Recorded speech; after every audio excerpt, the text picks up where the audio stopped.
Hello, MNDers. Chris here to let you in on how to get a free audiobook and a 30-day free trial from Audible. Because you're a listener of this podcast, all you have to do is go to audibletrial.com/MND podcast. Once you're there, you can choose from over 180,000 titles, including the latest additions to my library. So I have Astrophysics for People in a Hurry by Neil deGrasse Tyson, Vagabonding by Rolf Potts, and Ready Player One by Ernest Cline. So, to download your free audiobook, go to audibletrial.com/MND podcast. If you do, you'll be glad you did. Now, cue the intro music.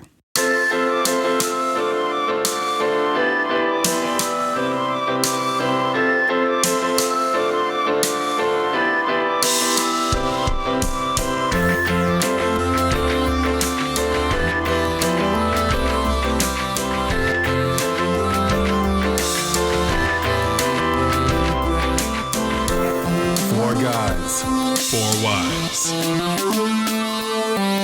Married, not dead. You look at money and it's the number one reason for divorce in America.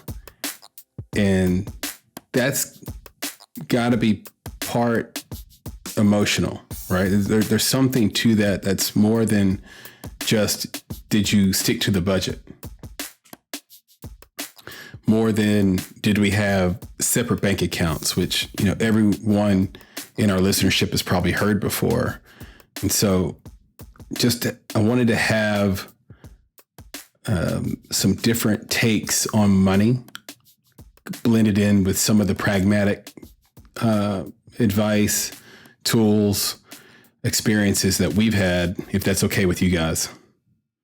Yeah, well, if you roll it back, to the overarching theme of our discussions the past couple of weeks, it comes down to the shared goals, right? Like that's that big category of stuff that we fit stuff into. Mm-hmm. And I think that's what it comes down to, right? It's like you said, it's not the little things like the shared accounts, whatever. It's like you can have separate accounts, shared accounts, secret accounts, whatever the case may be. But it's like, you get, what are the shared goals around money? Like that's the big thing. And I think the one that, people rally around, maybe early in the relationship, maybe throughout a relationship, is really that debt conversation, like just getting out of debt, planning for the future, but doing that on the same page as your spouse. Like that's the big thing, just making sure that both of you are working in the same direction. Because if you're not, of course, you'll end up veering off into different spaces. Right. And that's dangerous. And I actually thought about that today, but in a different way. I had brought it back to some advice I'd given a young colleague of mine about, all the things that young colleagues ask you about, like how did you get here? What was your experience with that? How to be successful in the role, whatever else. And did it hurt the first time? Yeah, I understand. Right. Will you bleed? Of course you will. Of course you will. Come on. It's a given. Yeah, exactly. But it will feel good too. Hey. So, okay. Let's dogleg back. But I did. I thought about you guys and myself with that, because the piece of advice that I gave my colleague was, your success starts with the first decision you make. I can tie back a lot of my success that I've had in my life to making a good first decision. And at the same time, I can tie most of my failures back to making a poor opening game, if you will, or opening decisions. And it made me think about our marriages. So, for example, I took 4 years before I proposed to my wife. 3.5 years. So 3.5 years, almost 4. It was 4 years before we got married, but 3.5 years before I proposed. And her engagement ring cost $1,000. In contrast, I know that my son's mother spent over $5,000 on her engagement ring, and they were married much sooner So I was curious, not that one's right or wrong, but I'm curious about these opening decisions. So I'll start with you, Jason. How long did you take before you proposed? And how much did you guys spend on your engagement ring? I didn't save anything. No. How long did you take before you proposed, and how much did you spend on your how long were we together? Right, before you proposed. Well, we were together 2 years when we got married, so like a year and a half. Mm-hmm. It was a last minute decision. Actually, she had a diamond ring and I stole it. I did. Your marriage started with grand larceny. I mean, it's me, so it would. It would assume anything different. So, it's just my personality. It's the kind of crap I do. Yeah, no. So it wasn't pure theft. Like, no, she had a ring. She showed me this ring in her stuff. Like, hey, this was my grandmother's diamond. It was in like a more modern setting or whatever that she had it. It's my grandmother's ring. You know how chicks kind of hint at way in the beginning. If I ever do get married, this is the kind of the diamond that I want, whatever. So I like that though. Yeah. Way in the beginning when they hint at that stuff. Yeah, like just when they're just moving in. Oh, look at that! Oh, I stumbled upon my grandmother's diamond. I wonder why I did that. Like, or the first date, whatever. Yeah. Yeah. So, but no, it was a last minute decision. It was Christmas. Like I was getting her Christmas presents, and I was like, what else do I want to get her? I was like, you know what? How about married? Married's good, I think, right? And so I stole the ring. I thought for certain she was going to know, and I had to get it to the jeweler to switch the setting, and ended up my car broke down. I had to borrow my boss's car just to go get it to the jeweler to get it in time, because it was very last minute, because I didn't know. I was scared. You know what I mean? Like, am I going to do this or not? And it was weird. I asked my boss, I said, hey, I know this is odd, but can I borrow your car? I got to run out for a little bit. And my boss, who didn't have any idea, she said, if it's for love, okay. Oh, wow. That's amazing. And I was like, in a movie? Because my manager would not be letting me borrow. Right, I don't think, at least. He must have worked for Hallmark. Yeah. but I was like, yeah, I'm going to go get an engagement ring. She's like, oh, okay, here you go. Threw me the keys. So I went and I got the setting. Look, it's a gorgeous, it really is. She has a gorgeous ring. But for me, like $700, but that doesn't count. I wanted to get something different and, old. Something of meaning. Yeah, it was a kind of an old style setting with sapphires and and just like I said, I already had the rock taken care of, so I didn't have to work for that. It wasn't a big, I had the money, so I plopped it down. But that's a great financial decision. Yeah, absolutely. Had I not, no, her diamond wouldn't have been as nice. But I mean, at this point, just money wise, I guess I would have had to spend more than $1,000. Maybe because the setting. Oh well, I mean, the setting alone I picked out was $700. I probably would have not. I would have picked that setting no matter what. Okay. Six. You know what I mean? Like it was not like it wasn't really iffy on that. So whatever a decent looking diamond would have costed, I don't know. But. Well, no, you know what? Let me backtrack. I'm sorry. I swore that I would not buy a woman a diamond. That's what I swore I would not buy my fiance or the woman I married a diamond. And I didn't. But I did that years prior when I learned about, De Beers and the fucking racket that is the diamond sales and all the lives that it costs young black children in Africa. So, I said I wouldn't do it. I didn't have to do it. So I would have gotten something differently. So I probably would have come in around $1,000. Ryan? Well, two stories. 2 wives. Ah. Yeah. So the first one was we woke up and said, "Hey, let's go to the courthouse and let's get married." After how long? After like the night after the first time you consummated? No. This was with my first wife, and we had been we'd been dating for years. Okay. And then just one day decided to up and go to the courthouse and get married, and we did, and then picked out rings afterwards and got a family diamond, and did the set kind of like similar to what Jay did there.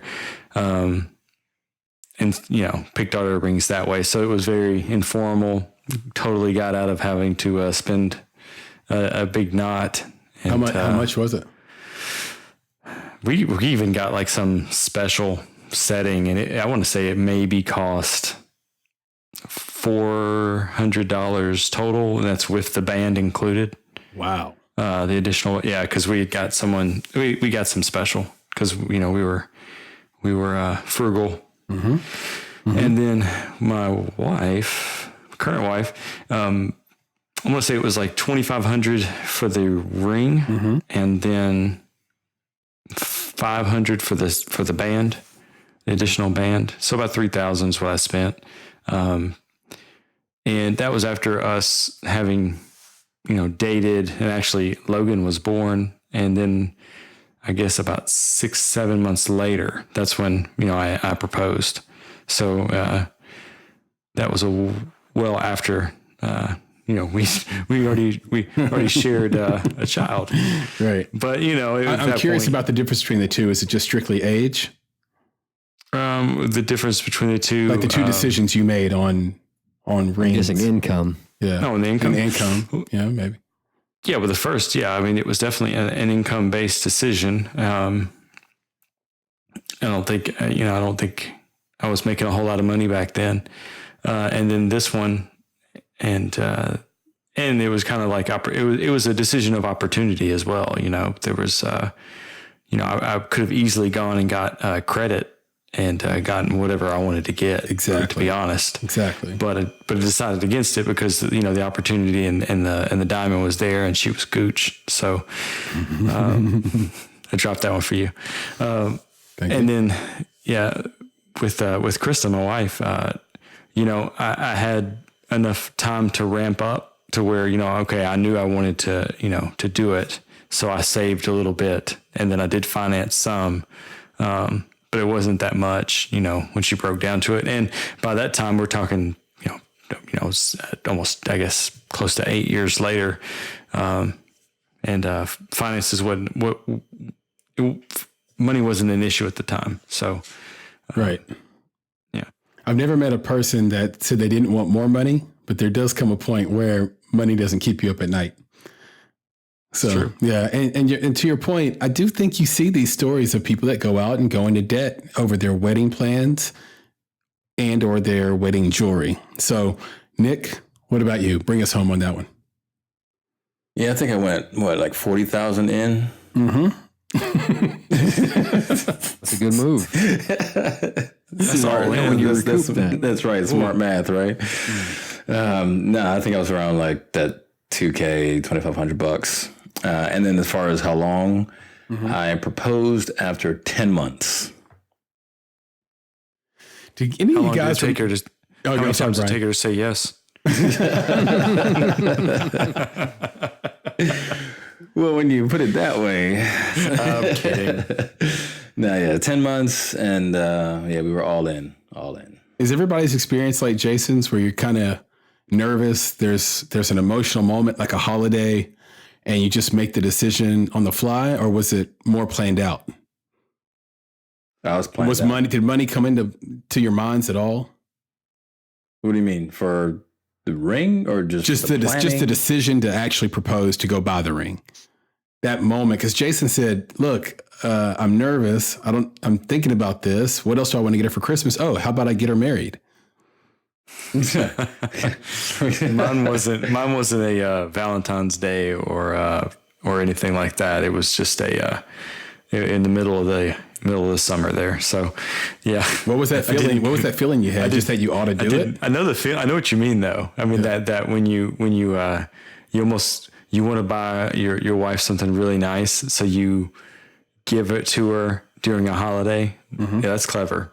Like, it's our 5th year anniversary this year, and we're going to go on vacation for our anniversary. But totally, when it hits, our 10-year anniversary, that's probably when she always talks about, wanting an upgrade. Do all your wives want upgrades to their rings? Yes, sir. Yep. My wife's already gotten a couple. No. Oh, no. Well, your wife has a diamond that has sentimental meaning, which I would think probably excludes her from that thought. But I know my wife, she wants an upgrade, and I'm trying to think when I'm going to do it. Like, what holiday can I slide that in on? Into like Double up so you get the present. Yeah. Oh, the present and the upgrade. Labor Day. I think that gets you freebie on that. Right. That's what got us married. Hey, weekend. You've been laboring, baby. No, And this is for you. No, but you could always. That's the thing, though. You take a risk. In retrospect, my wife might think it back on that day on that ring and go, man, that was a shitty Christmas present. You know what I mean? Like, I got her a Wii one time thinking, hey, she really liked the Nintendo Wii. She didn't play that. Well, it's one thing to get her. It's one thing to get her Mario, but if you get her like Wii Fit and a bunch of like exercise shit, she's like, "What are you trying to tell me? What you trying to say?" You know what? But speaking of which, she wanted to do Zumba really bad. Was it Zumba? Is that what it's called? Yes. I'm looking. Hold on. The box is behind me. Yeah. The unopened box. I got her the Zumba for the Wii. Yeah. Once. One time. Still. And if anybody wants to purchase a barely used copy of Zumba and a belt to go with it. Man, I actually bought one of those. It was a Ubisoft had one, Real Fitness or something like that. And I actually did that and lost a significant amount, like 5 or 10 pounds from doing like the Connect workouts with that stuff. Yeah. All right. Like, I was really disappointed. They kind of stopped. There was actually like Microsoft had this Xbox Fitness, and you could actually get on there and do all these workouts of all these instructors and trainers. And it would thermal image your body and tell you what you were doing and tell your heart rate and stuff. It was fantastic. But not enough people liked to connect or understood that it had that functionality, and they canceled it. I was so disappointed. Like, it was such a great idea. Sony, PlayStation had the Kinetic iToy. Same deal. Yeah, and didn't it have like those light sticks that go with it? That was that felt like you were at a rave. Right. It did. I think both of those are probably 2 years too early, because when they came out, they really just sparked paranoia across the lands. And I think that was part of the pushback. Well, look, if you can't masturbate in your living room, what do you got? Without being thermal imaged. And told how many pounds per minute. I'll be honest, that kind of turned me on. I would be totally comfortable. It was only recording that vision. It would be fine. I've never seen that. Nick, have you ever known anybody to blow the bank below their load, if you will, on wedding plans and engagement? Of course. Rings? And I think people do it all the time. But you've personally known someone? Yeah, my wife and I. Yeah, well, I don't know if you want to say blow it, but just put what we would consider, like, what's not fiscally responsible? Like, what's the number for you, Nick? That's now you've gone too far. Man. In your mind, in your opinion. I think if you spend more than $36, which would you go to the JOB and get married, I think you spent too much money. Man, honestly, that's where we are now. It's just like, we loved our wedding, and we kind of look back and we're like, you know what? It's a day, and it zoomed by so quickly. And it's like, you take that money, we paid for other people. Like, that's what you start to kind of figure out later. You're like, we didn't pay for this for us. We paid for other people to eat. Right. We paid for a venue for other people to hang out. We paid for a DJ for other people to dance. Like what was going on? So we talk to people now. I think we got one of Jess's friends is looking to spend, I think she's anywhere between like 30 and 40 is what they're looking at on their wedding. And we're just like, stop. Just don't do that. Like, you'll regret it. It just doesn't make any sense. But there's this idea of the fairy tale, right? It's like this fairy tale wedding that they've had in their minds since they were children.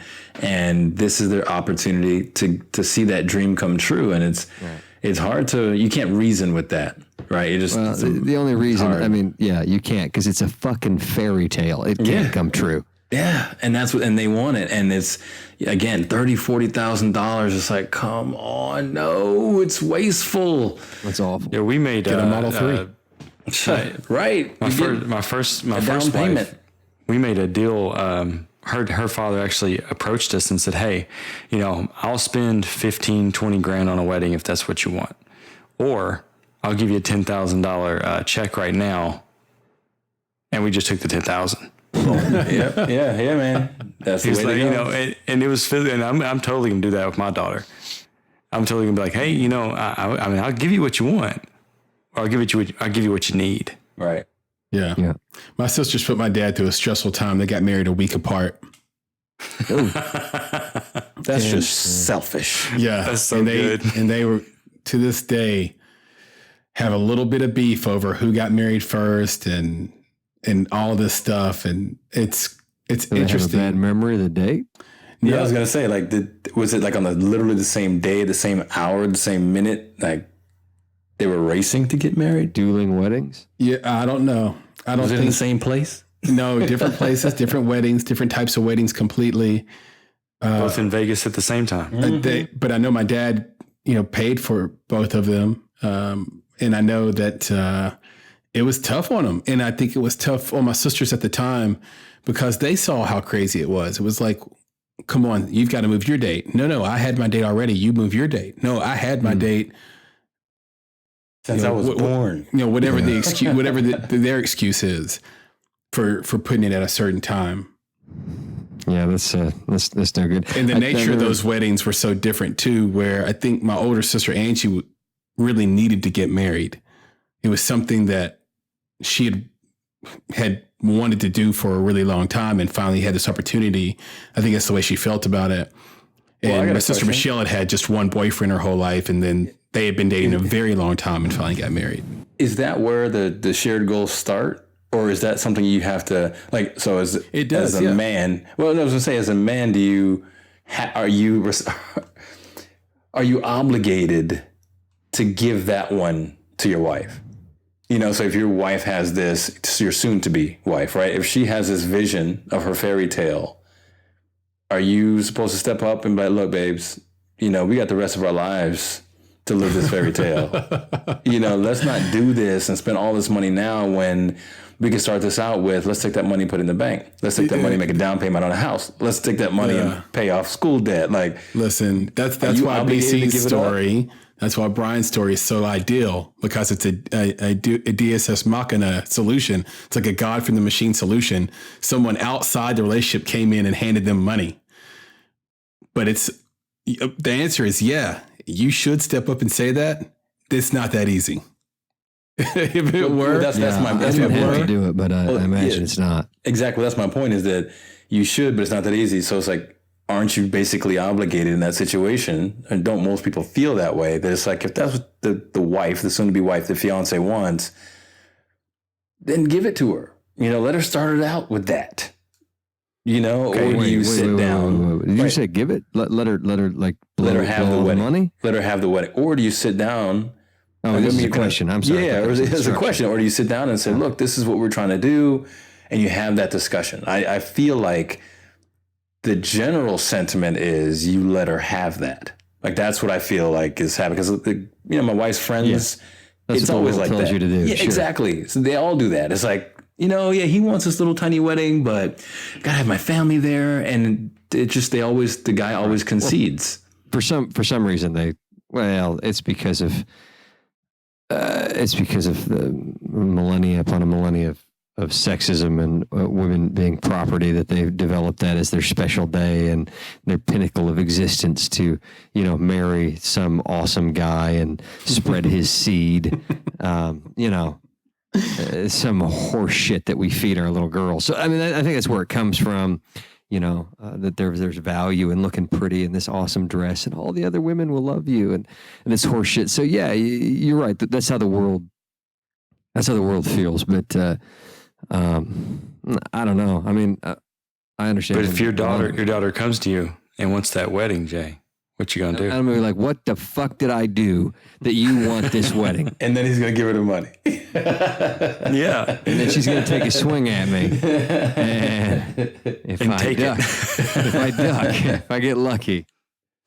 Oh, it's a tough one. I think it starts Chris, with what about shared you? goals. Oh, what's up? Yeah. What about you? Your daughter comes to you and wants the huge wedding. What do you do? TikTok.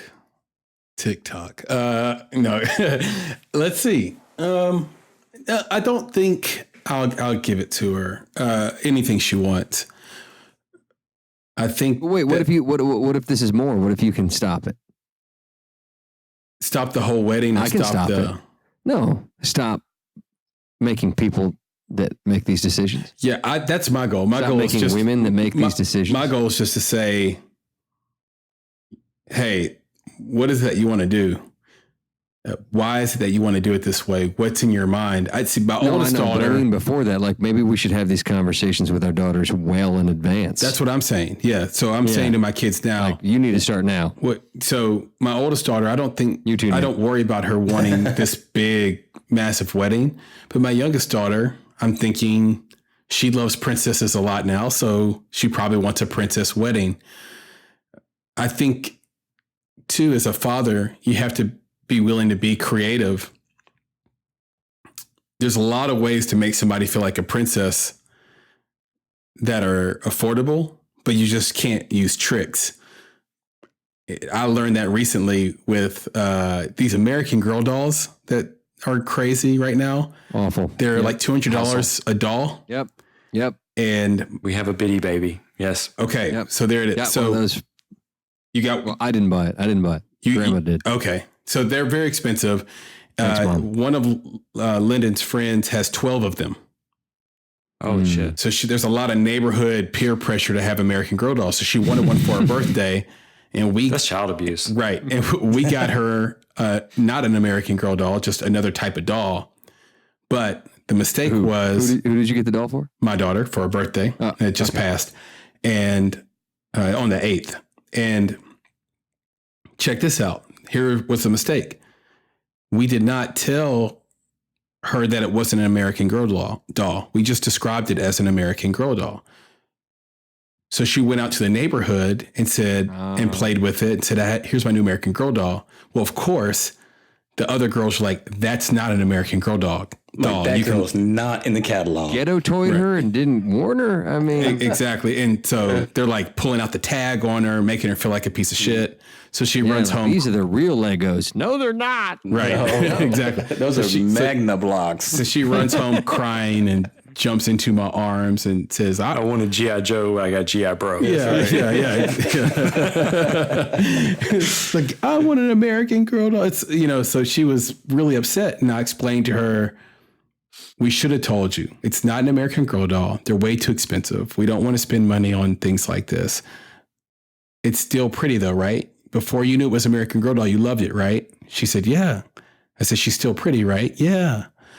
She still came with all these accessories. Like, how many dolls come with their own backpack for camp? And she started smiling and laughing, and she got back to herself. How many babies go to camp? Exactly. Of course, these girl dolls are girls, not babies, but they're... are they girls? Yeah, they're girls. Yeah, I just have the baby. So they go to camp. And I made her feel good. And then I told my wife, I said, next time we do this, we need to just tell her this is what it really was. Because the hurt came in the fact that she isn't old enough to tell the difference. She doesn't understand brand and marketing and premium product versus non-premium and all the positioning that American Girl doll does and the way they make other girls feel when they have them and all the bullshit that comes along with it. She doesn't understand that. She just was told that she had an American Girl doll and she trusted her parents. And so I told her, well, we can't do that again because that's how she got. If she would have just walked outside and said, it's not an American Girl doll, but I love it, then it might not have been very much. It wouldn't have been a big deal. So same thing with a wedding. You can make, I love what you did, Jason, and actually, Brian, your wedding too, where you guys just found a destination and went there. Yeah. And both your wives probably felt like princesses that day. What you talking about, dude? I found a destination and I know, went there. But yours was Hawaii. Yeah, man, because that's where my wife is from. And that was the problem. That was the problem because all her family was there too. So they all had to come to the wedding. Right. Yeah. Big family. But you didn't have to pay for airfare though. Getting married on the island, airfare. I couldn't afford to come to the wedding. I just sang a song and sent it to you. And I played that joint too. Thank you. That's right. You wrote it. 2 rings, 1 heart. That's right. Mm-hmm. That is a tough one when you have to, because you have to incorporate the whole family and all the friends. Like it actually, I mean, I did a disservice to a lot of my friends that couldn't make it. We went, got married in Florida. But had we had it in Nashville or back in Indiana, which I wasn't going to do anyways, but I would have had to have everybody there, and then I would have had to pay for them. I mean, even with the limited amount of people that I had there, it was still, like, I still don't want to pay that much, which is terrible. But that's like when you start thinking about that, like weddings, like what the fuck am I paying for? Like I love you people, but I don't need all of you here. It doesn't make me feel any better. You know what I mean? I don't need to drop an extra $4,000 or $5,000 to have you pat me on the back. I don't know. Yeah. I guess some people need that. They need to show that. Maybe if I was younger. It's also cultural. It's like in Hawaii, the first birthday is a big thing. So it's not uncommon for people to spend thousands of dollars on their kid's first birthday because it's when everyone comes. So if you live in a town, if you live in a place like where my wife is from in Hawaii, then all the family is there, right? And you can't not invite someone. They all have to come. So in Hawaii, that first birthday, tons of people are showing up, tons of food is getting eaten, and you're responsible for paying for it. It's like the wedding, same thing. We went to Hawaii to be there with her family, and you can't exclude folks. So are you at liberty to say what that wedding cost? Like the whole thing to go to Hawaii and have the family there and eat and come back is. No, I think, it was, I'm trying to remember, trying to figure out if we even got to that point where it was like we end up having a limit. Like, this is how much we can do. But that limit was also set by, like, there was almost like a minimum. We have to at least invite these people. Did you slap anybody's hands that went for seconds? Man, check this out. Check this out. So when we had the ceremony and then we walked into the, reception area to sit down and eat.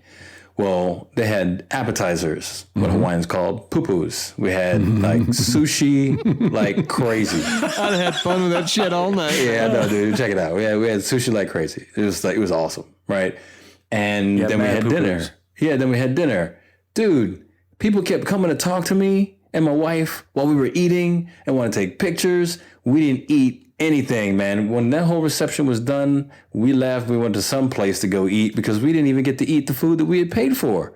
Oh, man. We were like, we looked at them all too, like, oh, y'all, you know who you are. Eating our food, drinking our drink. We ain't get to eat shit. It's like, right. Come on.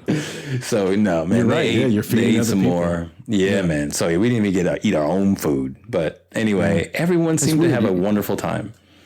You end up getting married for other people. I mean, not married, but like it seems to be all, my wife and I, like I said, we had the destination wedding, and we also comboed that because we realized we couldn't, we were older. My wife had been married before.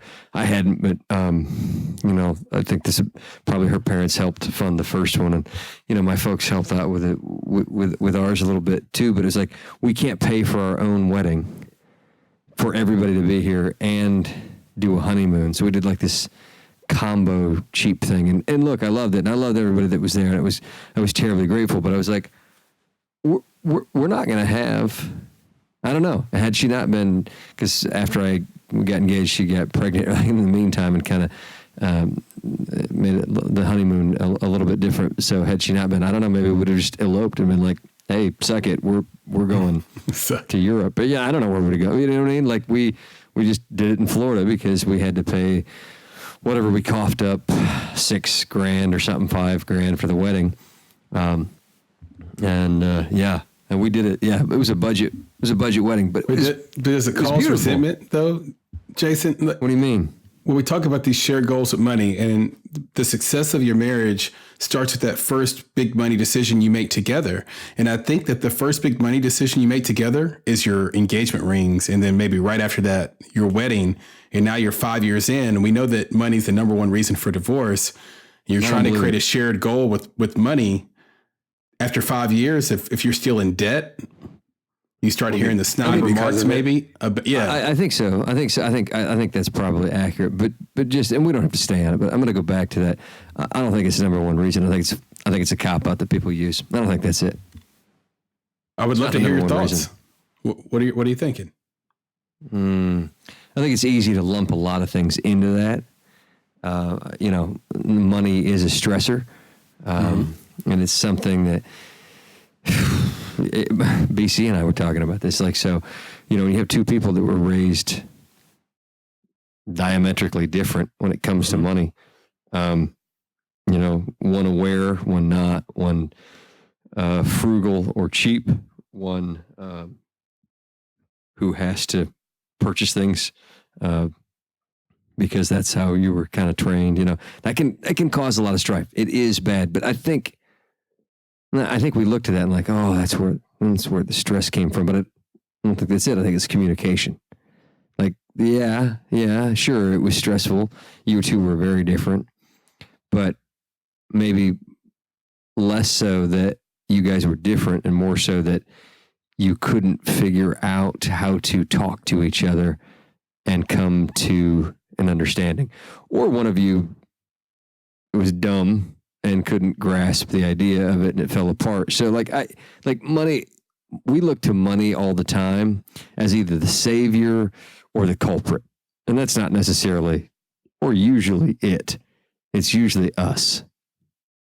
Yeah, I think this inability to compromise on your philosophy around money. I had a friend that got divorced because he was the man of the house.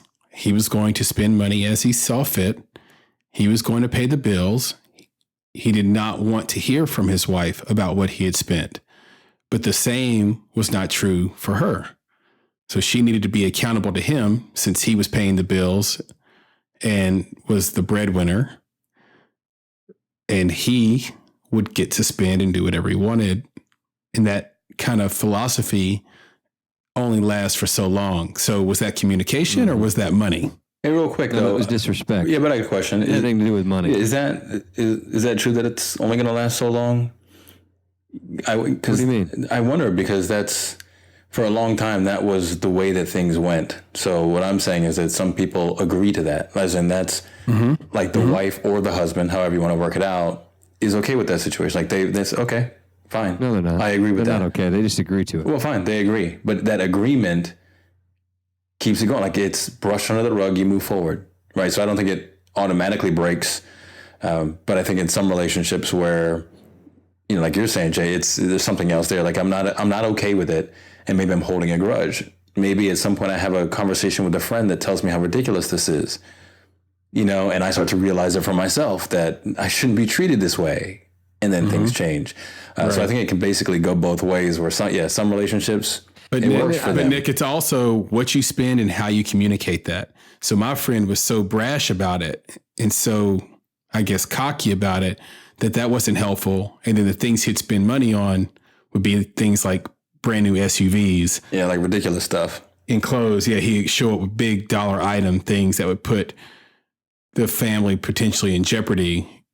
Yeah. At times. I worry about myself a lot, Chris, when I talk to you or listen to you. I do. I worry about the kind of person I am because you've had a multitude of just fucking asshole friends over your life that it makes me question whether maybe I'm an asshole and I don't know it too. Well, the questions can end now. We're all assholes in our own special way. No, the reality is I've lived two different worlds. I've lived in two different worlds. So that would be the one thing. And Nick and Brian have gotten to see both worlds, which is kind of probably interesting for them. That would be one. And then two, I pride myself on being relatable to almost anyone I meet. And so, yeah, you'll run into some assholes, but they won't be assholes to you. Like he was the asshole to his wife, but he was great and actually continues to be great to me. It's okay. I've had friends that I thoroughly enjoyed that I knew were rotten people. Yeah. Yeah. I mean, they're not, a good friend does not make for a good husband or boyfriend. No. This is Totally different beasts, totally different animals completely. So that's totally so, correct. but you see what I'm saying, Nick? I think it worked for our parents, a lot of our parents, or our parents' parents, but the husband wasn't necessarily being demeaning his wife. Right. Yep. There you go. Yep. I believe it. Now, Brian, I know that you're the breadwinner in your house. I think it helps that you're also very conscious about what you're spending, and that's why it works. I'm assuming. Okay. Yeah. I mean, I wouldn't say that I'm, it's not that I'm like controlling or anything, but I mean, it works.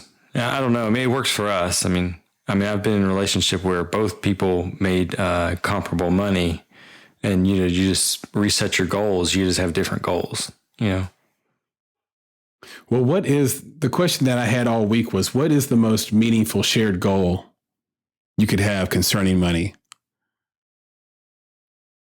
It's a tougher question than I thought, and I was anxious to hear you guys' response on that. I think it's hard to say that there's one, especially like, because, there might be one when you just get married. Let's say you don't have kids, just the two of you. And I actually was just looking at someone who followed me on Instagram the other day, and it's a couple that recently got married and they love to travel. Mm-hmm. Right. So for them, like the most meaningful thing around money is probably having enough money to continue on this adventure that they have, which is just traveling all over the world. That means. But is that too small of a goal? Well, no, that's their goal. I'm not going to call it, small, large, whatever. Small? That's their goal.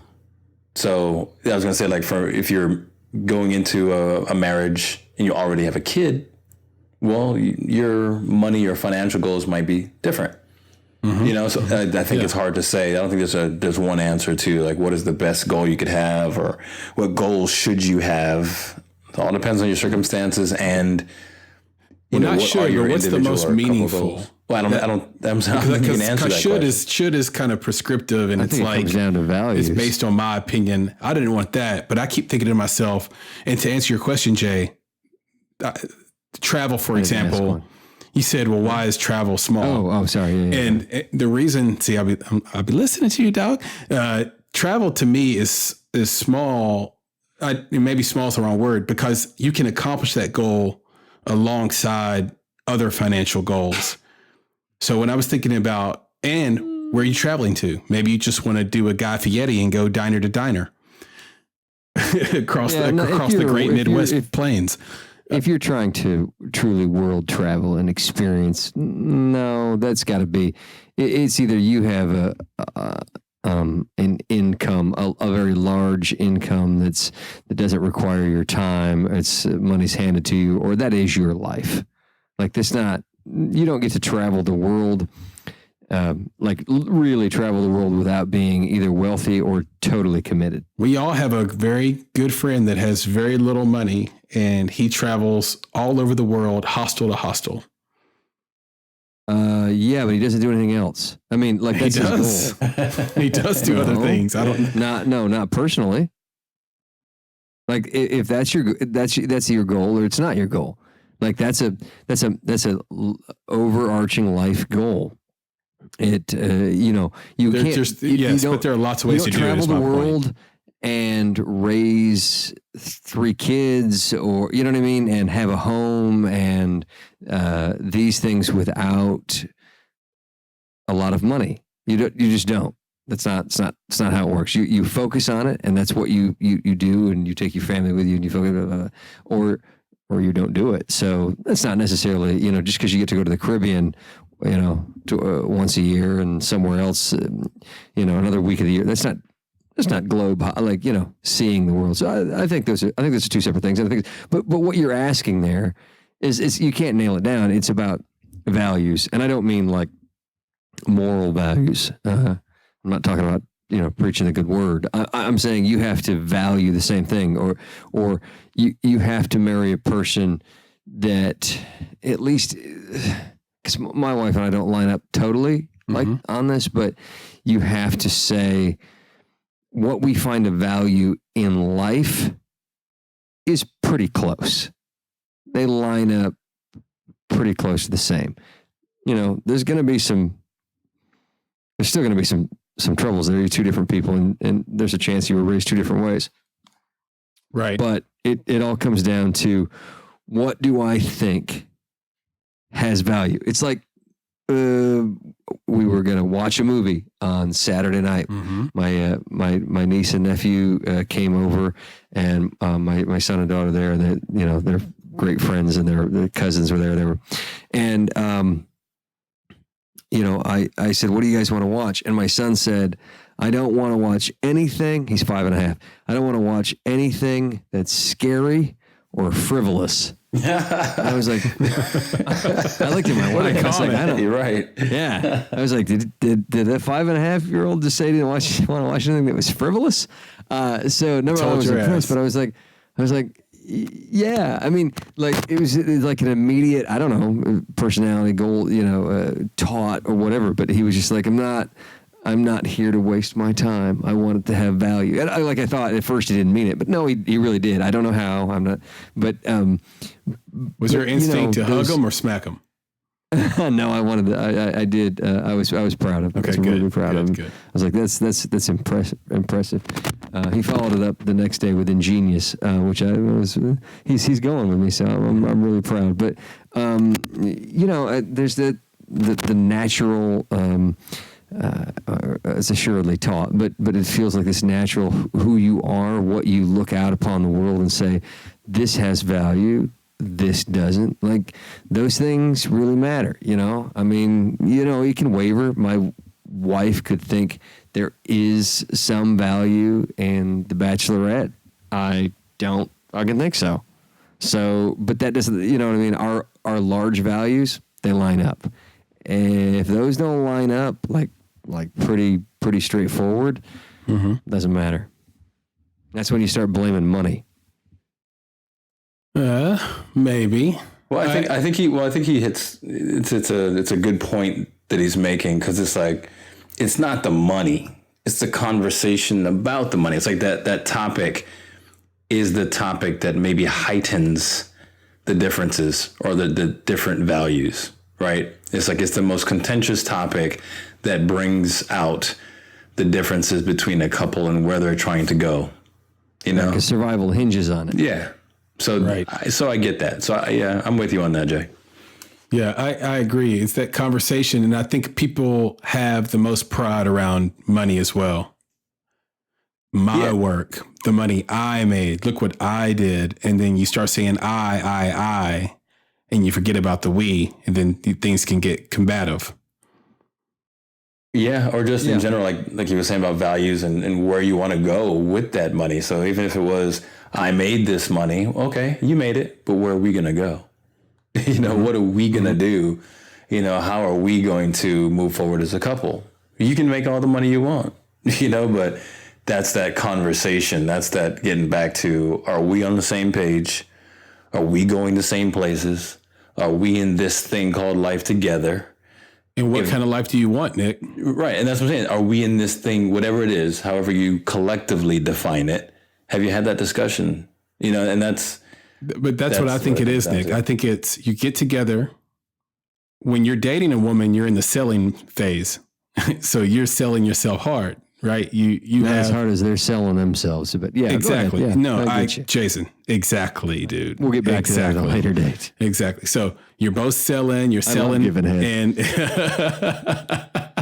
and that goes both ways. And then you get exactly, and then you get married, and now it's time to put up or shut up, because you said life was going to be a certain way. I think what happens is 5 years goes by, 3 to 5 years, 5 to 7 years goes by, and the promises of how life would be, for whatever reason, don't pan out. And then you start to see cracks in the armor of the relationship. So, in my relationship, there was a put very it out there and just say it. You're selling yourself. You're lying.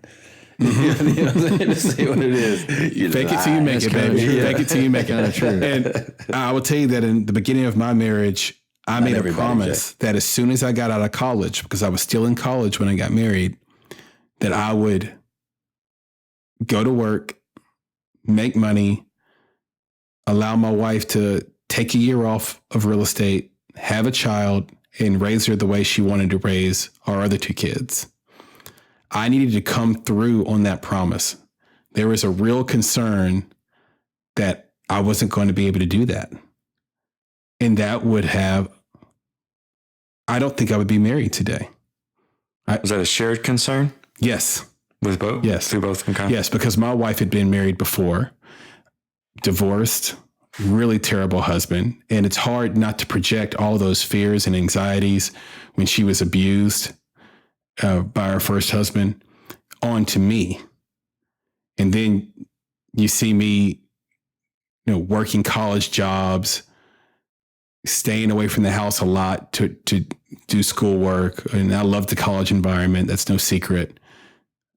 I'm upstairs working on screenplays that aren't going anywhere. Yet. Hey, what? Yet. That's inside for me and Jason. I'm doing all this stuff. And at some point, there comes this point, put up or shut up time. So I had to make this really tough decision to break off from my business mentor because we weren't going anywhere together. He had done what he could do for me in that moment of time in my life, and I needed to make a really big play. And that's what I did. But if I didn't do that, and I didn't have full heart in what I was doing, like full on dedication to the actual promise I made my wife, not even to my company that I worked for, but the promise, because I had nobody's skill and nobody's knowledge on how to do the work I was doing. I had pure enthusiasm, and that's it, for a promise that I made that was a shared goal between me and my wife, because we wanted to live a certain life. We wanted to have certain things. Travel was part of that. That's why I had mentioned it earlier.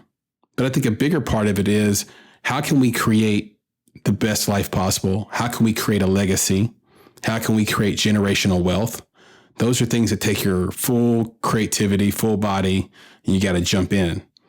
But my wife already had the money when I met her, guys. So for her, she was like, oh my God, I've got to hang her on. And it was tough for me for a year or two to try to validate that I wasn't going to be a hanger on. Really feels like when you're looking at all the goals that you and your spouse share together, not just you and your spouse, Chris, but all the collective we, is that the goals that revolve around money make or break your marriage. When you set a big goal like that, like you just said it, I mean, had you failed at that, I mean, you would have gone under. Mm-hmm. We had the goal to move in the house that we're in and to, but all these other, and we had all these other goals that were tied to that. So it really was me pushing to get to that level to be able to do that. But on top of that, all these other goals were piggybacked on just that financial, kids getting in good schools, piggybacked on me having the ability to get to, the new neighborhood with the money and all that. It's a fun, it's just, I really don't think people understand it. Once they understand how much weight that the financial goals carry, like you can really begin to put everything else into perspective. And I guess because I've been through this twice, like I understand how big those goals are, and how much more attention you have to. That's why I look at my budget every day. That's why I balance my books every day. And I look at all the different things, because I know that, man, if I fail at our financial goals, or if we failed our financial goals, the house of cards just tumbles, because that's what everything's built on. It's like love. Are you sure? In finance.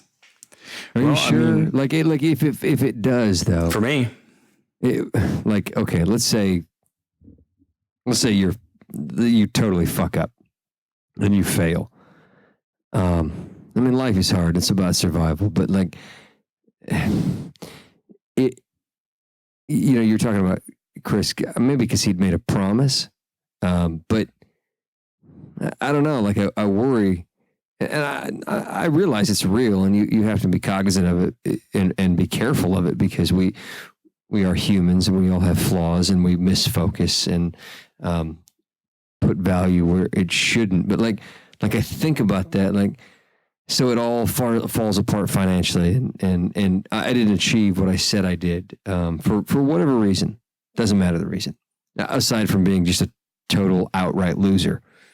That's part of it, though. And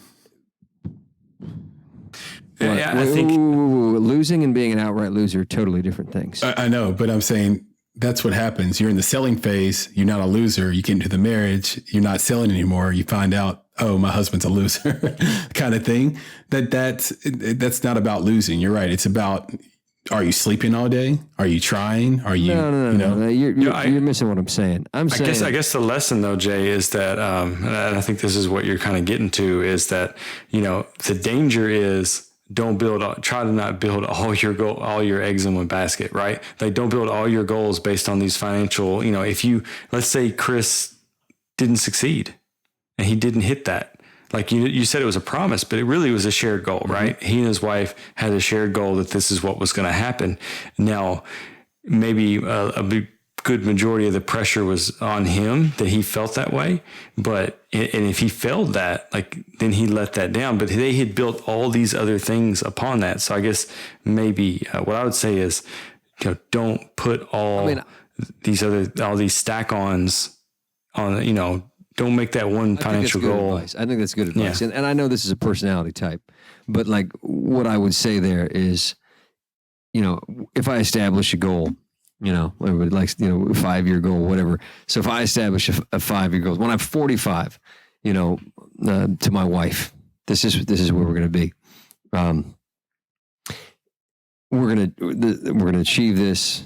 And the kids are going to have this, whatever the case is, even if it's important, like getting into good schools, getting the house, if I fail, if I'm not there, if you think that if that's a deal breaker, just pack it up, get the fuck out. Right. Because or just come to me and say, you know what, we're just doing this for survival because it's easier in pairs. Because this isn't about, I'm madly, deeply in love with you. It's about, we got a fucking partnership. Like, I don't know. Like, if I don't achieve something that does not, like, it's not like, oh, well, now your family's terribly disadvantaged or whatever the case is. Like, I don't know. Now that maybe put me in but you're not a winner category, so you don't understand this. But if we set a goal that I fall short on, I'm going to feel terrible about that. But if that goal means that you can say, my love for you falls short, fuck it, head on out. Tina Turner once said, what's love got to do with it? Right. And then Ike hit her in the fucking face. I think it was after. After Ike hit her that she said that, because she realized. Right. He's moving down the river. Nick, what do you think about what Jason just said? He just said, I just punched in the face for that one. That was great. I think he's right about, again, it's if the marriage falls apart because of that thing, that's unfortunate, right? Because it's on the financial stuff and not on the journey. I think that's one of the themes that I've heard from Jay on a number of occasions, where it's like, we had this shared goal for, let's say for Chris, for you to achieve this thing, right? So she was all in, you're all in, and you're working towards it, and it doesn't happen. It doesn't pan out. Not because of sheer laziness or you're not doing your part, but it just doesn't work out. So you've got two options, right? You choose your own adventure. She could leave because you didn't do the thing that you said you were going to do, or she realizes that it's a part of the journey that you're both on, and it is a shared goal, right? So you were, as a team, working towards it. So as a team, you didn't make it, right? So now your other option is, okay, well, as a team, we didn't make that goal. let's see what we can do to hit the next one. Like, how do we regroup together to make sure we're doing the next thing and we're successful in achieving that thing?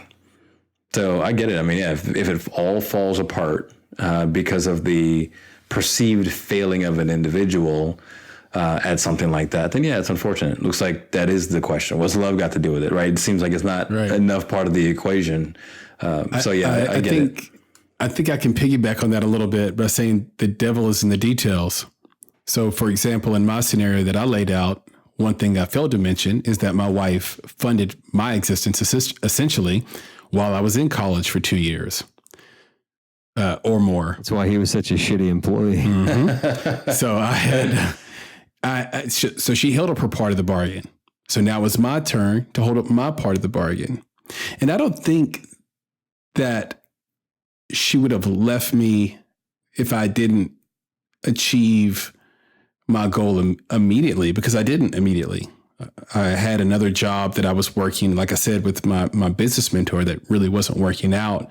And I had to make a decision to leave, which is really very, very awkward because that's another individual that supported me for a long time, financially, professionally, and otherwise. So it was hard. It was a hard decision, hard thing to make. And there's the loyalty factor, which is very big for me.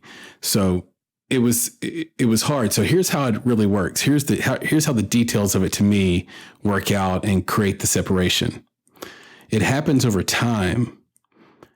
Your wife loves you, so she's going to ride or die with you. She's going to ride with you through your failures, through the losses. You're working together. But when you're 5 to 7 years in and you still haven't come through on your side, and what was one loss has become a trend, it allows for a crack in the armor. And what seeps in that crack is resentment. And resentment turns into an argument about all sorts of things. About or maybe just doubt. Yeah, doubt, I think turns into resentment. It's like how socialism turns into dictatorship. so that's what happens. And then suddenly you're arguing about how you take care of the kids, why you leave your shit around the house. You're arguing about how much you help out around the house. You're arguing about all these other trivial things. And it all comes back down to this one resentment of, you didn't keep your fucking promise to me all those years ago. And I've been trying to help you for 7 years, 8 years, let's say, and you still can't get it right. So yeah, I got to where I needed to be quickly because I knew that I needed to come through. So that meant, okay, I know my shortcomings. I know I actually didn't deserve the job. But I was so overly prepared for everything they asked me to do. They had to hire me. It was insane, actually. And then once I got on, I was terrified I was going to make a fool out of the people who hired me. So I worked even harder, even more creatively. So that's how it all panned out. But I don't know. Just to be clear, I don't think my wife leaves me if I don't go get a job that allows me to keep my promise. But I think if I don't get the job, and it's 7-8 years later, well, you know, she's making options. She's calling audibles in her head. Yeah, because then it changes from a willingness or a desire to achieve, and then it comes a question of ability, right? Like, will you ever be able to do the thing that helps you reach that shared goal? And that's that doubt piece, right? So yeah, I see that. Because she wanted to live a certain way, but she can't live the way she always dreamed because she's tied to a person through love that she misjudged on the other stuff. On capability. Right. What if there's something... I get this feeling through both of your conversations there, and even what BC was saying before. Maybe there's something under the surface there that is it's alpha based, and it's not maybe even about, like, for each woman they would have a different parameter for what a male should be, and you know, some of those it can be drastically different. But is it possible that none of those things matter, not even the achievements necessarily, as long as they don't fall outside or give reason to question what they thought of when they said yes to you in the first place? Is he is the alpha. Mm-hmm. And if you fail at that, even if you're not failing, just their parameters of that, is it natural? Is it a natural response to start to doubt? I smelled, I didn't sniff you right. Right. You know what I mean? Like it's not, it's not a love or I think you're a loser. Just like it starts bleeding in, like what I had measured and said, these are the parameters of the alpha male and whatever primal sense that means. If you don't meet those goals, maybe it's innate that the reaction comes that way. It's an interesting question, I think, for Brian and Nick, whoever wants to take it, which is, if your wives wanted to take over your Excel spreadsheet and your budget, would you let them?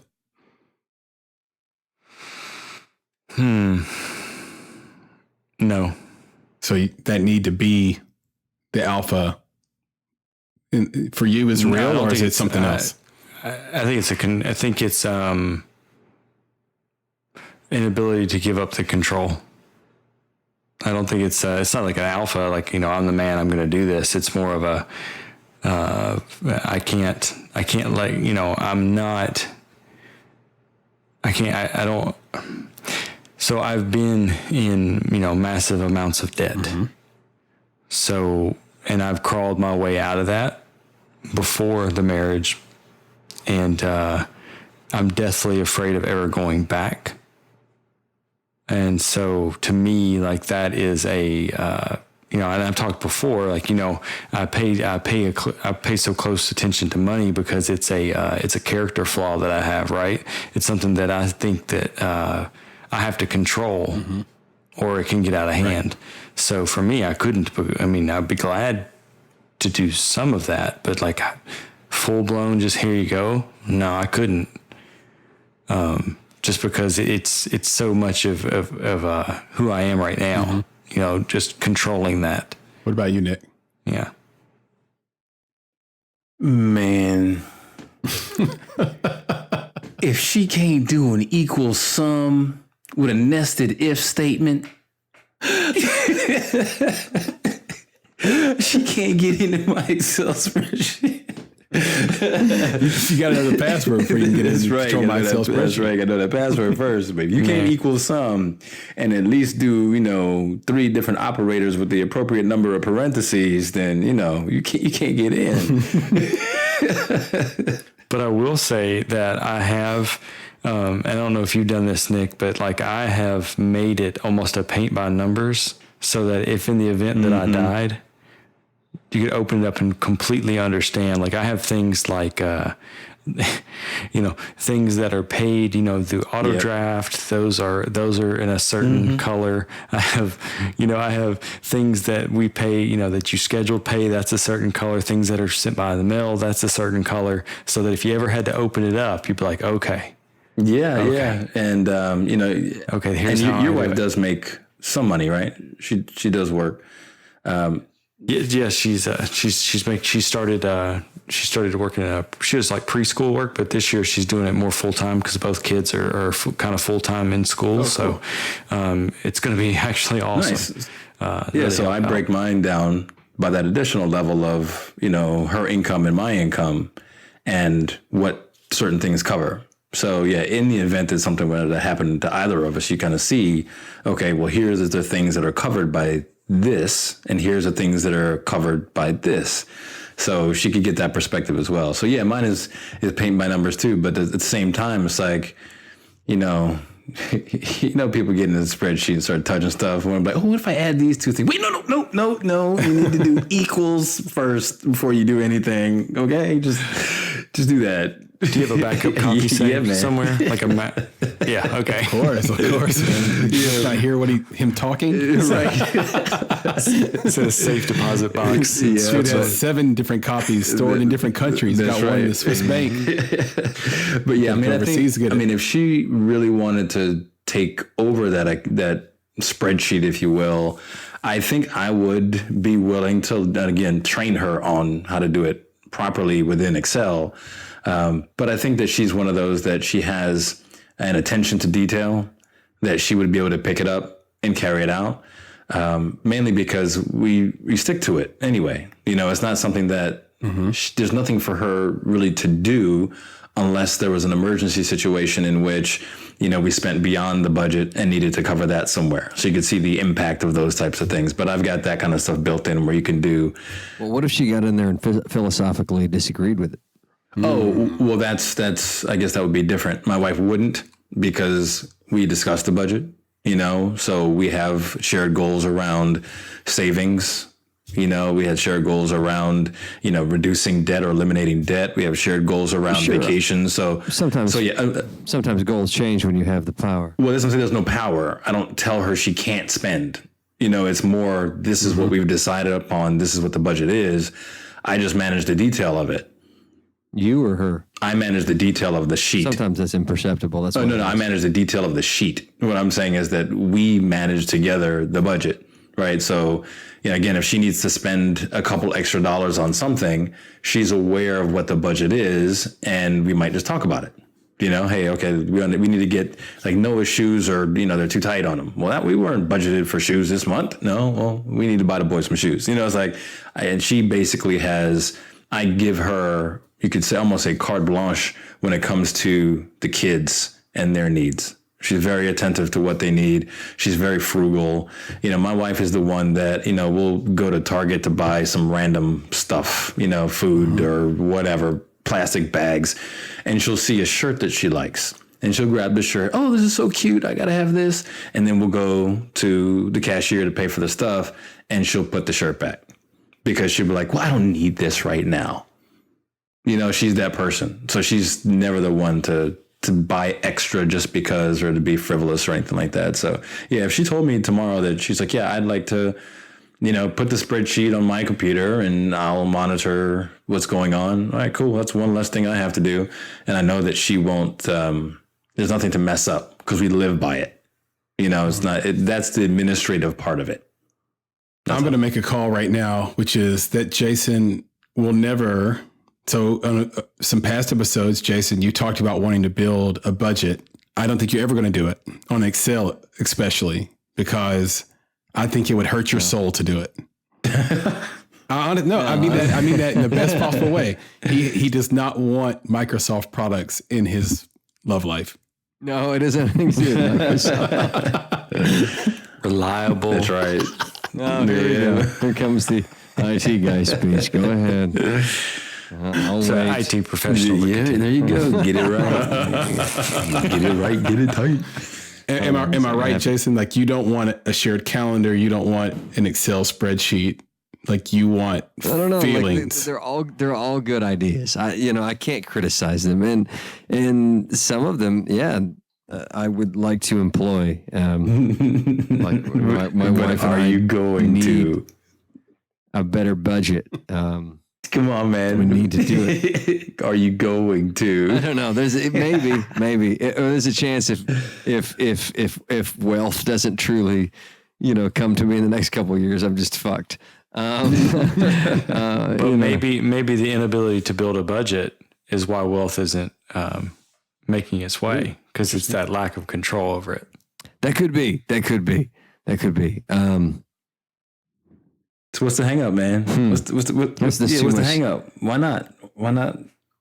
Like we're pressuring him into it. Like, come on, man, just try it. It's just a question. It's Excel. It's just a question. You like it? Like, why not? It's just one once. That's right. It's free. It's free. But like, why not? Why not, man? I don't know. I don't know what it is. It's the control. It's the giving up and giving over. I'd probably be. No, you know what? I should be willing to do that. I could do that. I could do that, Christopher. Okay. I really could. I Stand think corrected. probably my wife has as much trouble as I do because I do have that where like I have approached. Mm-hmm. You know what? I have downloaded a budget before and filled it out. Now we haven't implemented it, but I showed it to my wife. It didn't work. So What didn't work? Can I ask? Like the actual software didn't work? No, I'm saying the software worked fine. I'm saying Probably that, Microsoft. hey, look what I did. I broke down our budget. Let's talk about this and get to it. And we didn't. She hesitated. I balked. Never balk. The runner's going. Right. So the batter's going. So I think that's part of it. Jason, That's part of what we got back to with the alpha stuff. It's leadership. there's a saying in business, make the product your customers are asking for. And I used to have the job you used to have. And I remember I made a formula for figuring out who was the most efficient at our job. And that everyone hated it, even though it was objective data on who was actually wasting the company's money and who was not. And look, it wasn't self-serving. I was never, not even once, at the top of that list. So it wasn't a self-serving thing. I just found a way to use a couple of facts and data and metrics that popped out an efficiency number. Everyone hated it. And sometimes I should do that. That sounds good. yeah. And so It'll get me in a big fight, but yeah. and that's exactly what happened. You They're ain't like, efficient at all. You'd be wasting everybody's time, everybody's money.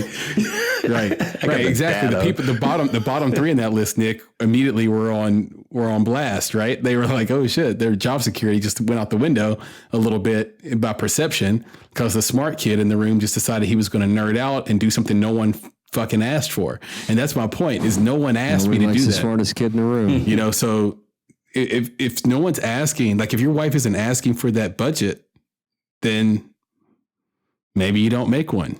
Right. What do you do? Well, that's- yeah. How do you get back there? to the How do you have that shared conversation? goals? And that's what Brian was saying. That was his point about the wealth, right? You replace wealth with whatever the thing is you want in the future.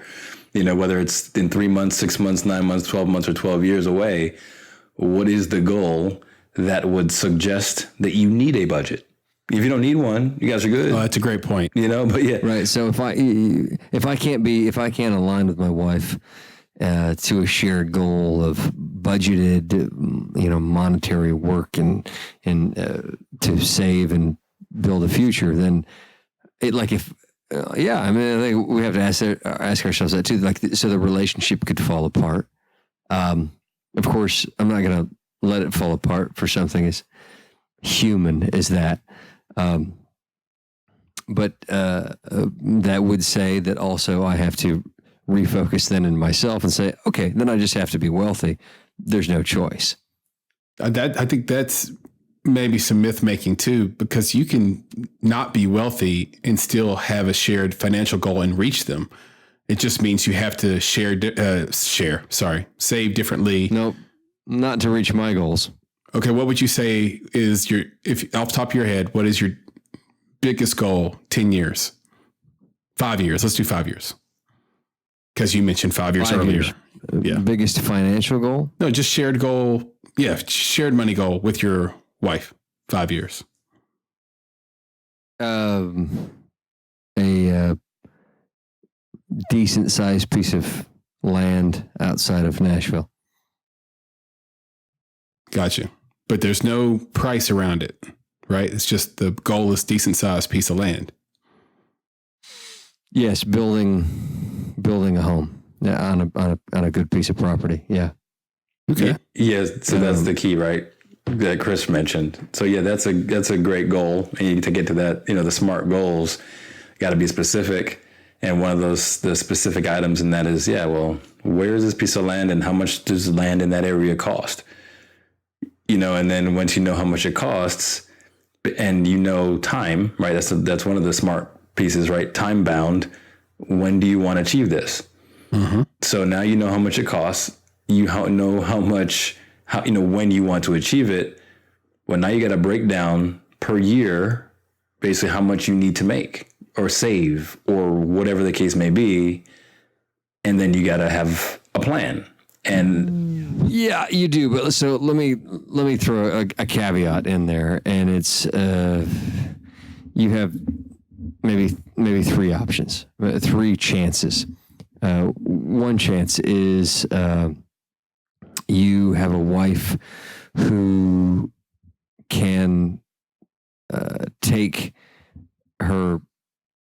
I actually have a very sharp wife, but the upbringing and the experience, the life experience, and can focus that in and say, "Oh, I see what you're saying. Yeah, this is what we have to do. Let's line up on that." But if that's not there, if there's an upbringing difference there and a focus problem there, it might not work out. So the other thing you have to rely on is somebody who might be a little more submissive in that and will just follow the instruction. So if you don't have either one of those, it becomes very difficult. If you don't have somebody that's focused in the way that you're focused, or maybe understands that it can't be done without that, without really pressing it and causing a huge fucking stink, but is also not subservient. Yeah, you got to come up with some alternatives. I'll jump in there and just say that I guess then in that situation, I would describe it as not having a shared goal. And the reason I say that is because I think the gist of what we've been talking about isn't just the end state, right? The shared goal is the planning, it's the execution, it's all part of it, right? It's not just like. Oh, well, that's the tough part, though. That's the tough. Let's say that they have a initially imperceptible part.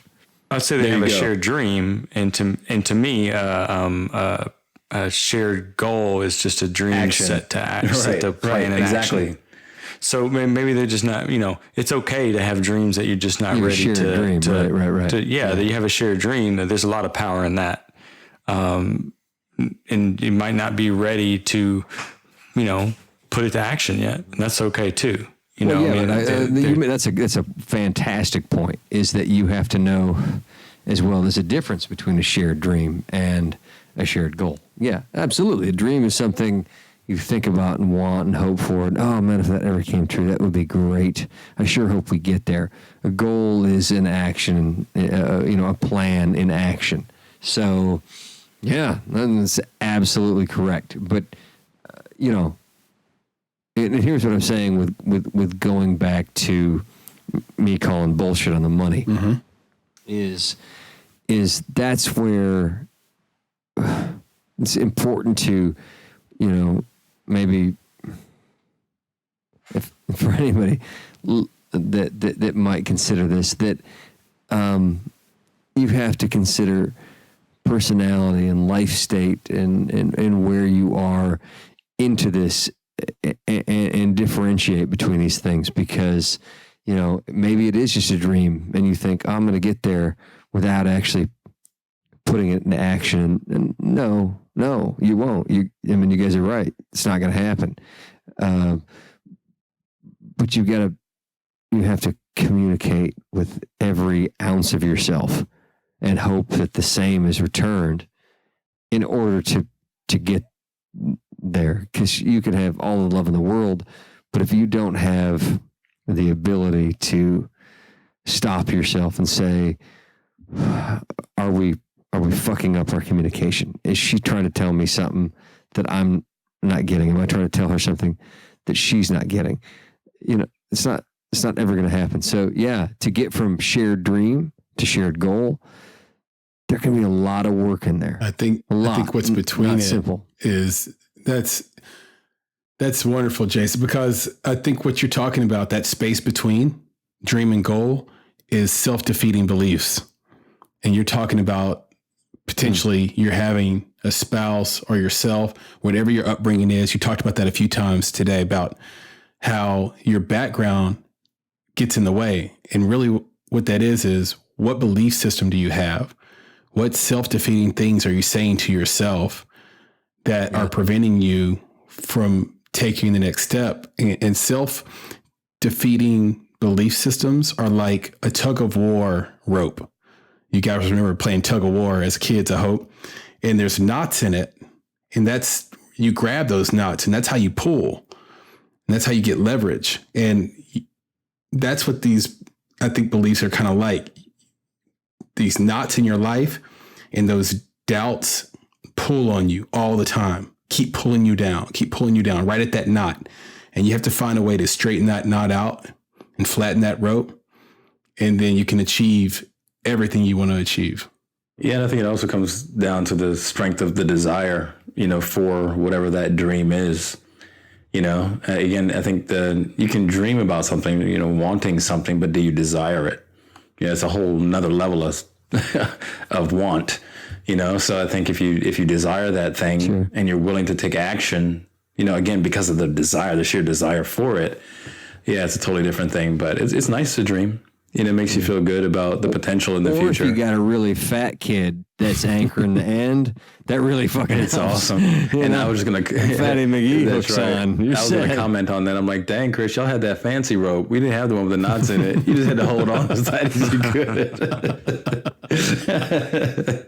Hold on for dear life. That's right. You get that kid at the back to tie himself in the rope, Yeah, that's right. That's what they would do. Yeah, you get the big kid, you have him wrap the rope around his waist twice as an anchor. You got it. And then dig in. Yeah. It's good for everybody. All of a sudden, he's useful. His weight is not a problem. It's a reward for everybody. Yeah, right. It's good. That's right. But yeah, I think we kind of hit on a bunch of those things with like the idea of that dream being something that's out there, but you're not really actually reaching for it. You just want it.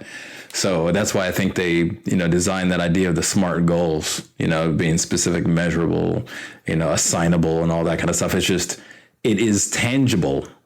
And there's action that you're putting towards it. And I think that's why we kind of stressing this, stressing it. Give me the SMART, S-M-A-R-T. Give it, anybody have that? Nick has it. Tell me. Yeah. So I think the first one is specific, and then it's measurable, assignable, reasonable, and time bound. Just say that shit. He's like, I think it's, you know what that shit is. It always allows me to mess up the R. Tattoo, you know what I'm saying? It allows me to mess up the R because that's the one that always catches me. So I can be like, let me look that one up real quick. But yeah, that's what it is. But yeah, that do it one more time, like we're practicing the letters from right. So you're right. So specific, measurable, assignable, reasonable, and time bound. Huh. There it is for the people. Anybody else have anything they want to mention on shared goals and money before I wrap us up with a short story? Wrap us up, brother. I have a 25-year-old friend. He was 25 at the time, 24, and just got married the year prior. No children within the house. And we're sitting down to dinner. We're in California together.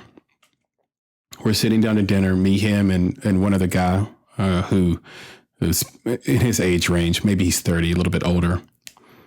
And he said, Chris, I need your advice. I want to do what you guys have done in real estate.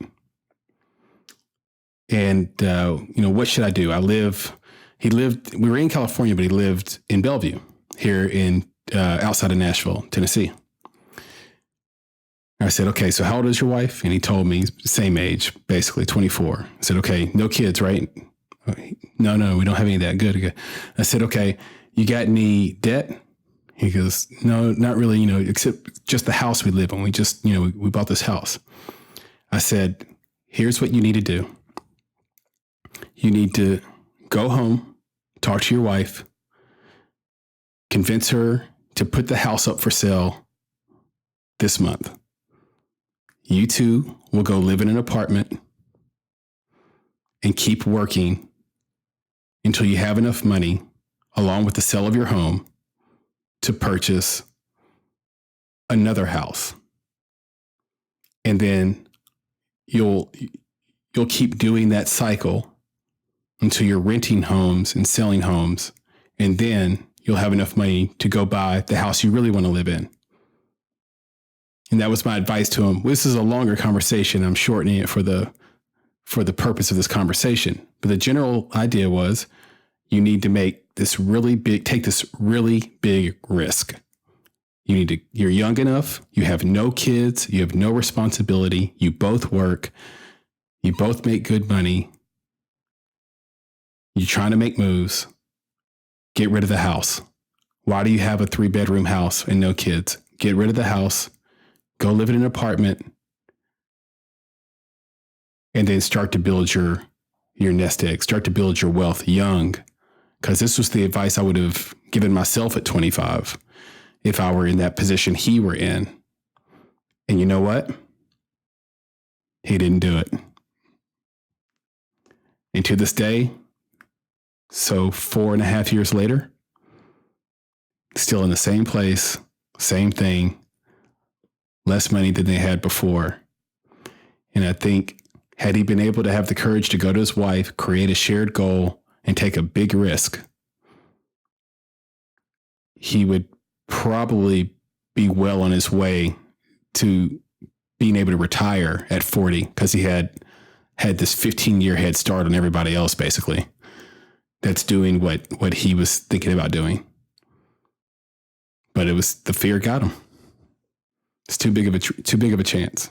Nothing to lose in my mind. So you know for certain that he didn't have this conversation. I don't know for certain, but I know they weren't able to create a shared goal around it. Right. Because they didn't put the house up for sale. They didn't make moves. But yeah. Well, I think you're getting to whether wrong or right. You're talking about making moves. You're talking about the discussion and coming to something and actually making a move. Mm-hmm. Now, maybe the move was let's stick with our investment here. The price of land is and a house is just going straight out of the roof in Nashville. Mm-hmm. So we can do something with the money in 5 or 6 years. Or maybe they didn't. Maybe they just said, I don't know. I love my house. Right. This is everything I wanted. So this is just prior to the boom in Nashville. So it's the action. This is where they could have bought a house out your way, Jay, for 100, 115, 130. Yeah. Now you can't get in anywhere for less than 250, 350. Yeah. Yeah. So I was like, sell your house, buy 2 smaller houses with it, rent them out, live in an apartment. I drove a 2004 Toyota Camry for 7-8 years. I wasn't tripping about it at all. I was trying to make moves. So I think it's so important to create that shared goal and do it now. Yeah, I agree. Yeah, now. It's like you got to have at least one. Just get one. And make sure it's not just a dream. That's right. But a goal. Smart. SMART. I'm gonna make a beat. I'm gonna make a beat to that and drop it on wax a little bit. If you could help me with that, Chris. Is he? I don't know. It's pretty good. Actually, I love it. It's very catchy. It was Saturday morning quality there. I don't mind. Too many letters for me. Is it? It's just too many get lost in the R. Right. Yep. And we'll put it in the show notes for the people. Yep. Always. Always. But I'll talk to each of you tomorrow. And again, of course, throughout the week and next week on this very same podcast. All right, my dudes. All right. Get some sleep. Good night, Talk to you soon. boys. You've been listening to Married Not Dead. To find show notes, read awesome blog posts, and find links to all of the products or services suggested during the show, please visit our blog at marriednotdead.org. If you haven't already, you can subscribe to our podcast on iTunes, Stitcher, Google Play, or the podcast app of your choice. After you subscribe, please don't forget to rate and review. If you do, feel free to stop any of us in the streets and demand a hug. We'll owe you one. Lastly, you can find and follow the MND crew on Twitter at _married.dead and Facebook by searching for the Married Not Dead podcast page. Until next time, on behalf of Nicholas Buggs, Brian Comer, and Jason McConnell, I'm Chris Barkley. See you next week. Today's podcast is brought to you by Audible. Get a free audiobook download and 30-day free trial at audibletrial.com/MND podcast. There are over 180,000 titles to choose from, including one of my personal favorites, How to Get Filthy Rich in Rising Asia by Mohsin Hamid. Do not judge this book by its title. The ending had me crying in the middle of a 4-hour flight to Los Angeles. It's made even better by Mohsin's narration, and you can download How to Get Filthy Rich in Rising Asia or any other audiobook of your choice today.